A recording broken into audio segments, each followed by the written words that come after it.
Hi అండి, welcome back to my channel. ఈరోజు tasty and healthy sweet corn tikka తయారీ విధానం చూసేద్దాం. ముందుగా స్వీట్ కార్న్ని ఉడికించి పెట్టుకోవాలండి. 2 ఉల్లిపాయలు సన్నగా తరిగి పెట్టుకోవాలి, 2 పచ్చిమిర్చి, 4 వెల్లుల్లి రెప్పలు, 1 అల్లం ముక్క, 3 టేబుల్ స్పూన్ల శనగపిండి, 1/2 టేబుల్ స్పూన్ కారం, 1/2 టేబుల్ స్పూన్ గరం మసాలా, ఉప్పు తగినంత. గరం మసాలా తయారీ విధానం మన ఛానల్లోనే ఉంది, చూసేయండి. అలాగే స్వీట్ కార్న్ ఎలా ఉడికించాలో చూపించానండి, అది కూడా చూడండి. ఇప్పుడు తయారీ విధానం. ముందుగా స్వీట్ కార్న్ ఉడికించి ఇలా విత్తనాలను ఇలా తీసి పెట్టుకోవాలండి. తర్వాత ఒక మిక్సీ జార్లో ఈ విత్తనాలను వేయాలి. కొన్ని పక్కన పెట్టుకోండి ఉడికించిన విత్తనాలని. మిగిలినవన్నీ వేసేసి 2 పచ్చిమిర్చి అండి తుంచి వేసేసుకోండి. కారం ఎక్కువ ఉన్న మిర్చి అయితే ఒక్కటైనా సరిపోతుందండి. 4 వెల్లుల్లి రెబ్బలు, 1 చిన్న అల్లం ముక్క కానీ వేసేసానండి. వీటితో పాటు రుచికి తగ్గ సాల్ట్ అండి. సాల్ట్ వేసుకొని మెత్తగా గ్రైండ్ చేసుకోవాలి. ఇలా గ్రైండ్ చేసుకున్న మిశ్రమంలో మనం ఇప్పుడు గరం మసాలా, కారం వేసుకోవాలండి. వీటితో పాటు ఒక 3 టేబుల్ స్పూన్ల శనగపిండి వేసుకోవాలండి. వీటినన్నిటినీ బాగా మిక్స్ చేయాలి. ఇలా మిక్స్ చేసిన మిశ్రమంలో ఉప్పు సరిపడిందో లేదో చెక్ చేసుకోండి.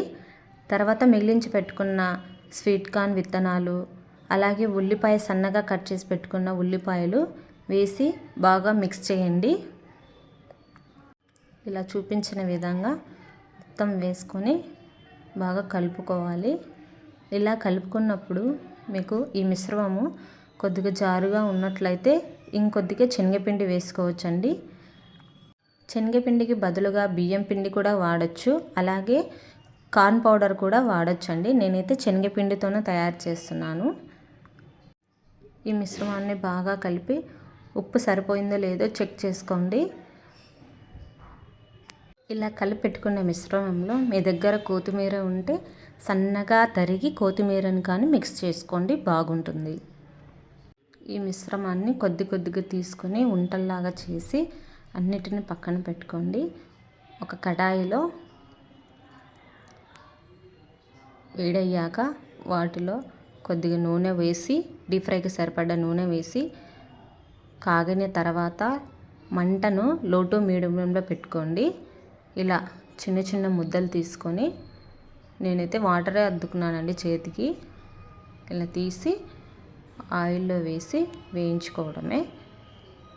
మంటను మాత్రం లో టు మీడియంలోనే పెట్టుకోండి. హైగా పెట్టుకుంటే టిక్కీలు మాడిపోతాయి, లోపల కాలవు. మీడియం టు లోలో పెట్టుకుంటే బాగా కాలుతాయండి, టిక్కీలు బాగా తయారవుతాయి. చూడండి, నేను చూపించిన విధంగా ఇలా వేయించుకోండి.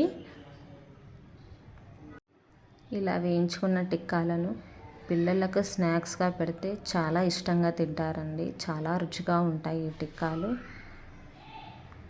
మరీ పల్చగా కాకుండా అలా కొద్దిగా మందంగా ఒత్తుకొని చేసుకోవాలండి. ఈ టిక్కాలు రెడీ అయ్యాయో లేదో మనకి ఎలా తెలుస్తాయంటే ఆ నూనెలో ఉన్న బబుల్స్ మొత్తం వెళ్ళిపోయి ఇలా చిన్నగా వస్తాయండి. అప్పుడు ఈ టిక్కా రెడీగా ఉన్నట్లు. దీన్ని మనం సర్వ్ చేసుకోవడమే. ఇంకా ఎంతో రుచికరమైన స్వీట్ కార్న్ టిక్కా రెడీ అయిపోయినాయండి. చాలా బాగా టేస్ట్ ఉన్నాయండి, తప్పకుండా ట్రై చేయండి. ఈ వీడియో మీకు నచ్చినట్లయితే లైక్